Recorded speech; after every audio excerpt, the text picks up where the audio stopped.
Je suis le bon berger qui donne sa vie pour ses brebis.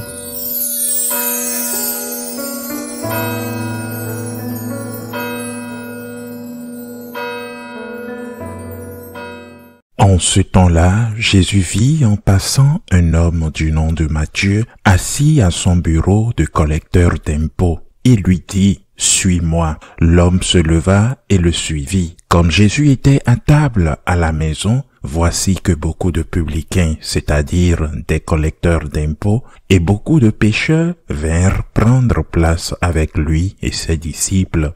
Voyant cela, les pharisiens disaient à ses disciples, « Pourquoi votre maître mange-t-il avec les publicains et les pécheurs ?» Jésus, qui avait entendu, déclara, « Ce ne sont pas les gens bien portants qui ont besoin de médecins, mais les malades. Allez apprendre ce que signifie « Je veux la miséricorde, non le sacrifice ». En effet, je ne suis pas venu appeler des justes, mais des pécheurs. Acclamons la parole de Dieu.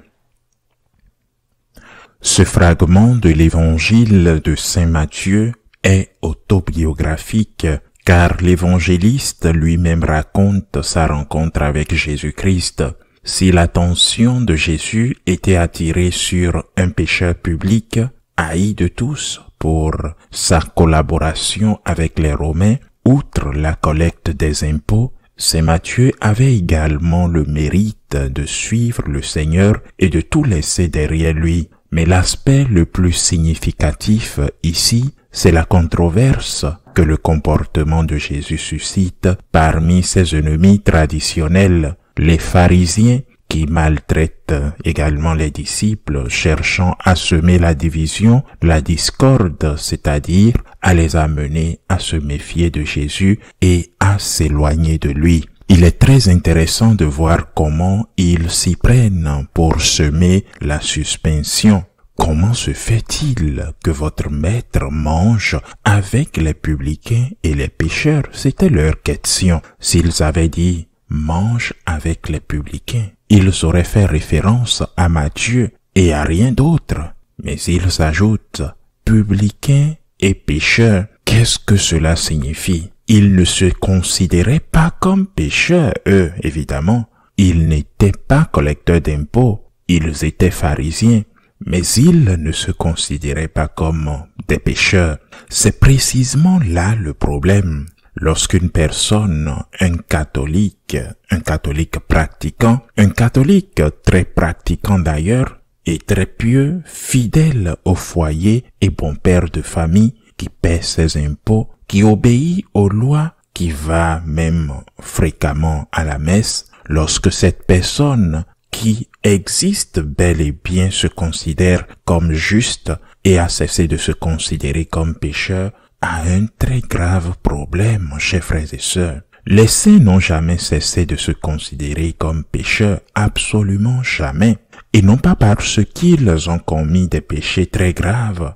Sainte Thérèse de l'Enfant Jésus, par exemple, ce qui caractérisait les saints, c'était qu'avec plus de lumière, ils pouvaient voir même les grains de poussière.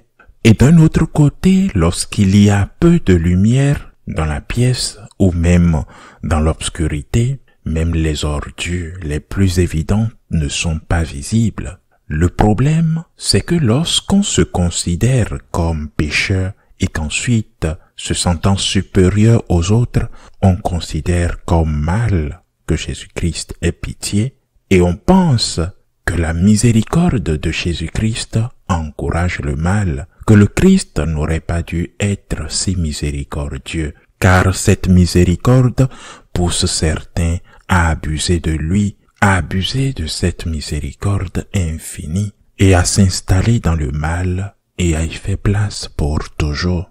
Oui, je me convertirai, mais le moment voulu, disent certaines personnes, c'est une perspective pharisaïtique et c'est horrible que nous catholiques, ou du moins certains catholiques, pensent ainsi. Et que répond le Seigneur? Je suis venu chercher les pécheurs, je suis venu guérir les malades. Ceux qui sont en bonne santé n'ont pas besoin de médecins. Mais à part la Sainte Vierge Marie, l'Immaculée Conception, Marie toujours vierge, à part elle, existe-t-il quelqu'un sur terre qui soit aussi immaculé, qui ne soit pas malade? Peut-être qu'il s'agit d'une maladie bénigne, d'un péché véniel, ou peut-être d'une maladie très grave, d'un péché mortel très grave. Mais existe-t-il quelqu'un qui ne soit pas malade? Quand on est vraiment conscient de soi, on se réjouit profondément que le Christ soit venu chercher les pécheurs et guérir les malades. Quand on manque de cette conscience de soi, on se préoccupe de juger les autres, comme le Seigneur l'enseigne aussi, en se concentrant sur la paille dans l'œil d'autrui et en négligeant la poutre dans le sien. Car la poutre dans ton propre œil, c'est l'orgueil, le plus grand des défauts, le pire des péchés, car le péché que Satan a commis, c'est le péché de l'orgueil. Cette attitude critique envers Jésus adoptée par certains catholiques qui se considèrent justes parce qu'ils font tout et ils pensent que la miséricorde c'est un mérite et donc qu'ils ont mérité la miséricorde de Dieu ou du moins qu'ils le méritent et considèrent que Dieu est trop miséricordieux envers d'autres personnes. Et pour eux, la miséricorde se transforme en une sorte de tolérance et conduit donc à des abus. C'est une forme pour eux de justifier leur position, de critiquer Jésus. Dieu est trop miséricordieux et que sa miséricorde peut se transformer en tolérance et conduit à des abus. Imaginez-vous que si Jésus laissait ses pécheurs dans leurs péchés, ses malades dans leur maladie, ou si je vous disais par exemple que votre maladie n'est pas une maladie et que votre péché n'est pas un péché, certains confondraient miséricorde et tolérance, mais Jésus ne fait pas ça. Jésus est venu appeler les pécheurs à la conversion. Il est venu guérir les malades afin qu'ils viennent à lui. Le Seigneur veut notre bien et notre bien réside exclusivement dans notre éloignement du péché, dans notre rapprochement avec Dieu. C'est pourquoi le Seigneur est miséricordieux, mais non tolérant. Il s'approche de Saint Matthieu, non pas pour qu'il y reste, il s'approche de Saint Matthieu pour qu'il quitte une profession qui impliquait un vol, ou du moins une collaboration qui n'aurait pas dû avoir lieu. Lorsque le Seigneur s'approche de chacun de nous, il nous regarde avec miséricorde, mais il voit aussi notre maladie. Ce regard de miséricorde, cette main tendue n'est pas un regard de tolérance, et cette main tendue est là pour nous relever là où le péché nous a engloutis. La miséricorde de Dieu est infinie et merveilleuse, et je m'en réjouis personnellement, et je m'en réjouis pour moi-même. Quiconque ne se réjouit pas de la miséricorde de Dieu ne se connaît tout simplement pas. C'est pourquoi saint Augustin dit, « Seigneur, que je me connaisse moi-même et que je te connaisse. Puis-je prendre conscience de qui je suis? Puis-je ne pas me tromper en disant que ce que je fais de mal n'est pas mal, car tout le monde le fait, car aujourd'hui on considère que ce n'est plus un péché, une faute, rien, ni même un droit? Puis-je ne pas me tromper, Seigneur? Seigneur, je veux me connaître et par-dessus tout te connaître, Seigneur. Aide-moi, ne me laisse pas. Seigneur, tu es infiniment grand et tu t'es penché sur moi pour me sauver. Ta miséricorde est infinie. Aide-moi, Seigneur, Dieu de miséricorde. Aide-moi, Dieu juste. Ta miséricorde me sauve et ta justice, Seigneur, me protège.